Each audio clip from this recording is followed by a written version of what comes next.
Catch miss করে ভারতকে match হারালো মোহাম্মদ সিরাজ। হ্যারি ব্রুকের ক্যাচ 0 রানের মাথায় easy catch. Mohammad Siraj catch নেওয়ার পরে বাউন্ডারিতে পা লাগিয়ে দিছে। সে সতর্ক ছিল না তার পিছনে কতটুকু জায়গা ছিল।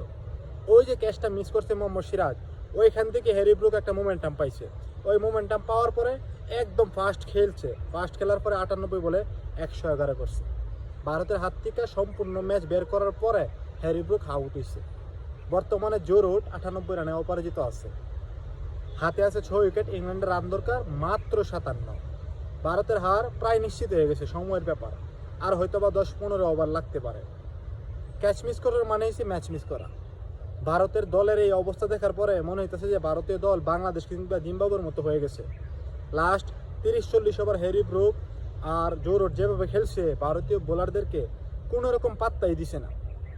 কোনো রকম আত্মঘাতিক বলও ডালতে পারছে না ভারতীয় বোলাররা। হ্যারি ব্রুক আর জো রুট আরামসে খেলে গেছে, বাউন্ডারির পরে বাউন্ডারি, বাউন্ডারির পরে বাউন্ডারি।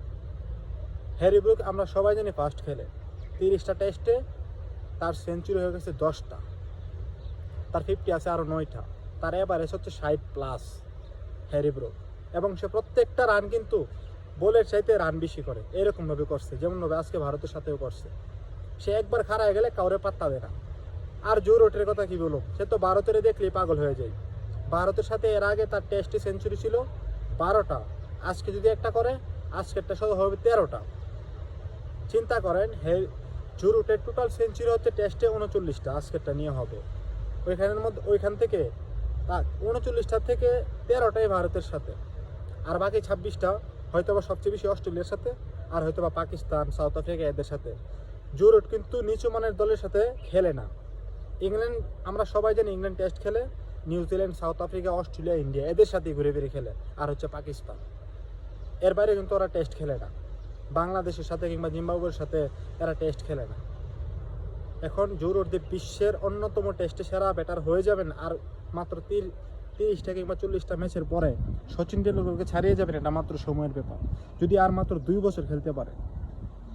এখন তার সেঞ্চুরি 39টা, আর দরকার 12টা হয়ে যাবে অলরেডি।